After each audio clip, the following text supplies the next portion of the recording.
I'm Teddy Mitchell and I'm going to be preparing a TLC plate today. So this is the TLC plate here, and I'm going to put it aside because I'm going to assemble my developing jar first. So the developing jar, we're going to add a piece of filter paper into the jar along the side, like that, so it's touching the edge. And then we have to add in our developing solution. Our developing solution is 2 milliliters of ethyl acetate approximately. So I'm going to pour that in. And then we have 8 milliliters of heptane. I'm going to pour that in as well. So now I'm going to, since I have the developing solution in there, I'm going to take this and tip it so that the filter paper is completely wet. This will kind of keep the solution in the air so that the whole jar has solution in it. And then I'm going to put the lid back on so it doesn't evaporate out. So next I'm going to take my TLC plate and I'm going to kind of match it up to where my liquid is so that I know that the mark I draw isn't below the liquid. So I'm gonna do it right about there. Woo! So my mark's gonna be right here, and I'm gonna draw it really lightly so I don't create a groove because that'll mess up the way that the plate works. Next I'm gonna draw 2 small lines to signal where I'm gonna put the dots of what we're testing, and I don't want it too close to each other or too close to the edge because both can mess up the results. We are testing our fluorinone and fluorine. This one's fluorine. I don't want to break the tube. Fluorine. So I'm gonna mark it with an O and an E for fluorinone and fluorine so that I can differentiate between the 2 of them. So I'm going to take my fluorinone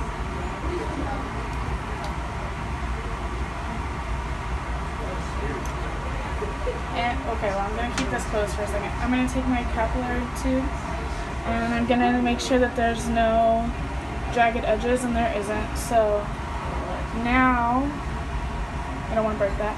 I'm going to take the fluorinone. I'm simply going to dip it into the solution. The liquid moves up the tube. And then I'm going to just lightly tap the paper. So the first dot didn't do much, so I'm going to add another one.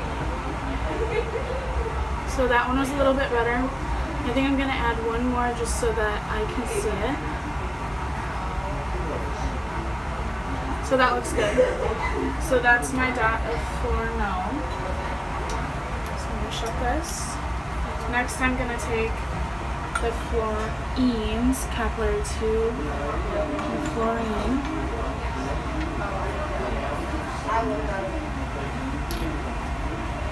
And I'm going to take this. I'm going to dip it in just like I did with the first one. And then I'm going to tap it. I'm going to tap it again, and I think I'm going to do it one more time. So that looks good. So my dots aren't too large and they aren't too small, so they should get a good reading. So next,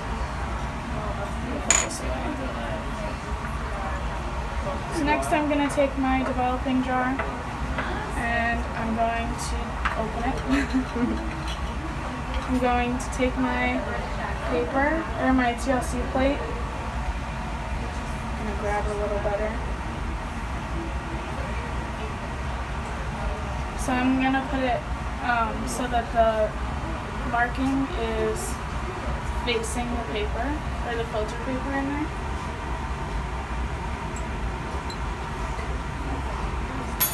And then I'm going to shut the jar. So we're going to watch the solution move up the testing paper or the TLC plate, I'm sorry, of the TLC plate until there's about 5 to 10 millimeters or millimeters at the top, or from the top of the plate. So it's been a couple seconds, yeah, and you can see that the solution is moving up the TLC plate. We're going to wait still longer. It's got about half of that distance left to cover, and then I'll remove the plate. So now we wait. We have about the amount of distance we should from the top, so I'm going to remove the TLC plate. I'm going to set it down, and then I'm going to lightly mark where the solution moved to, like that. So next, we're going to go to the UV light and see where our marks are. Okay, so we're at the UV light. We're going to put this in there. Somebody was bad and left their stuff in here. And then I'm going to take this pencil. Can you hold this up? I'm going to take this pencil. I'm going to lightly mark around where my circles are. Okay. Now we're going to go back and measure them. Okay, so we're going to measure some stuff now. So I'm going to measure the distance that the developing solution moved up the paper from our first mark, and that is 3.6. And then next I'm going to take from the center of the dots, which I'm going to draw little circles in, to the bottom line, like our start line. And this is backwards, and it's bothering me. Okay. So, looks like 1.5, and that is the fluorinone. So we're gonna say 1.5 over 3.6 because it's the ratio that the dot moved compared to how far the solution did. Next, we're gonna take the fluorine, if I can slide it over here. Ah! You don't want to touch your test plate too much. Alright, I'm gonna say 2.2. Whoa. Over 3.6.